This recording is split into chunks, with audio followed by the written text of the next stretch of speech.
Simplement Vôtre, le bien-être par les plantes.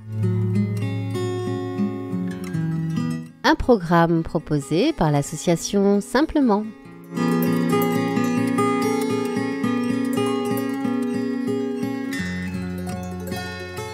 Bonjour à toutes, bonjour à tous. Très heureuse de vous retrouver pour cette rubrique Simplement Vôtre et très heureuse également de retrouver Daniel. Bonjour Daniel. Bonjour. Et Claude, bonjour. Bonjour.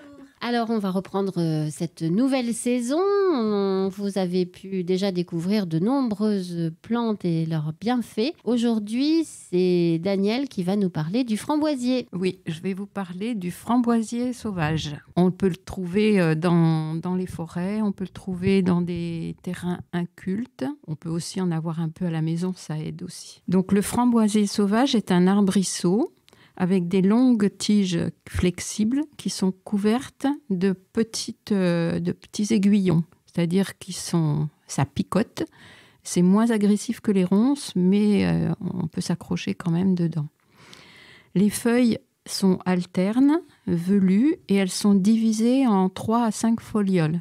Donc on a l'impression qu'il y a 3 feuilles, mais en fait c'est une feuille avec trois parties, qui sont ovales, dentelées et pointues. Et le dessous des feuilles est légèrement blanc, c'est-à-dire un petit peu velouté blanc. C'est une plante qui peut être très envahissante, mais quand ça forme les fruits, on est très content de les trouver. Les fleurs sont en grappe et chaque fleur est formée de 5 sépales renversés vers l'arrière, de 5 pétales blancs qui sont dressés et de nombreuses étamines. Les framboisiers fleurissent de mai à juillet. Et les fruits, qui sont de couleur rouge, des fois très foncée, sont formés de nombreuses petites drupes qui ont chacun un petit poil dessus. Les petites boules.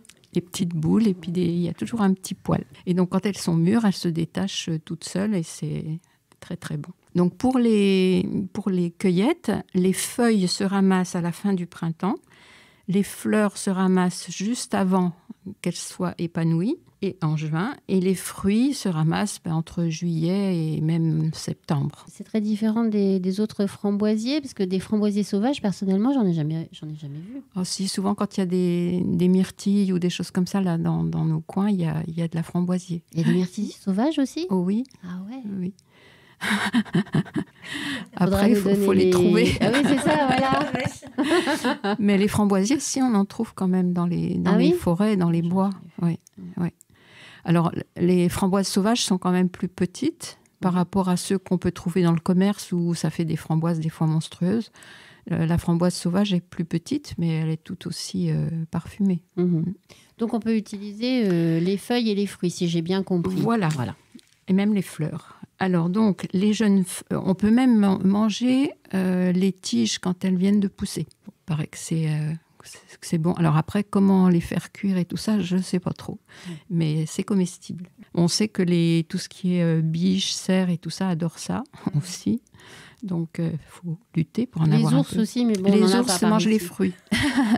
Plus les fruits, les ours. Oui. Alors donc, les jeunes feuilles, elles sont riches en vitamine C, en tanins et en sels minéraux.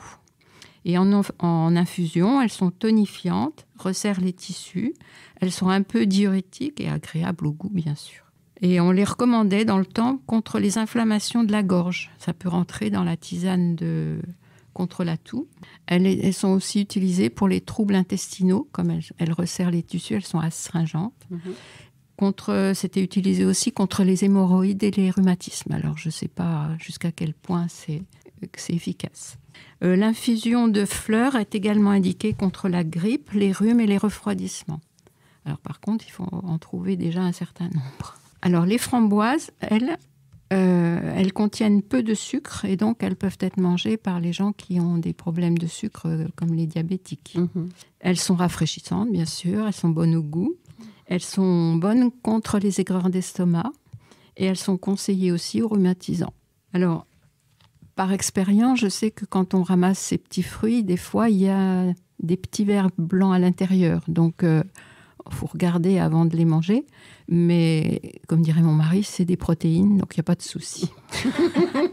On peut manger les verres. Et si on les met à tremper dans de l'eau avec du vinaigre On peut, mais il vaut mieux pas les laver. C'est mieux que de les manger direct. Bon Ouais. Donc juste avec un petit chiffon éventuellement, si on voit qu'il y a un petit peu de saleté dessus, mais sinon, il vaut mieux ne pas les laver. Pourquoi? Parce qu'elles se gorgent d'eau oui, et puis ça leur enlève un peu leur goût aussi. Ah, oui. Donc par exemple, pour contre les maux de gorge, on peut faire infuser 3 cuillères de feuilles sèches dans 1 litre d'eau bouillante pendant 10 minutes. Et avec les fruits, on fait plein de choses. On fait des sirops, on fait des vins, on fait des vinaigres, on fait plein de... On peut les mettre dans des tartes, on peut faire de la glace, on peut faire plein de choses avec les fruits. Et puis même des liqueurs. En Alsace, il y a une liqueur qui s'est faite à partir des framboises. Ah, oui.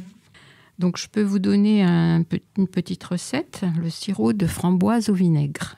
Donc ça fait drôle. Donc il faut des framboises et du vinaigre de vin rouge. Et on met 1,5 kg de sucre pour 1 litre de jus. Donc c'est vraiment un sirop. Donc il y a du sucre dedans. Donc dans un pot, par exemple, on tasse les framboises, on recouvre de vinaigre. Donc ça peut faire peur parce que le vinaigre, on se dit, oh là, c'est pas bon. Mais en fait, quand on aura enlevé les framboises, le goût du vinaigre ne se ressentira pas. Donc dans un pot, on tasse les framboises, on recouvre de vinaigre qui ne laisse pas de goût après, il ne faut pas avoir peur. On laisse macérer 8 jours au frais. Et après, quand on presse les framboises, donc on obtient un jus.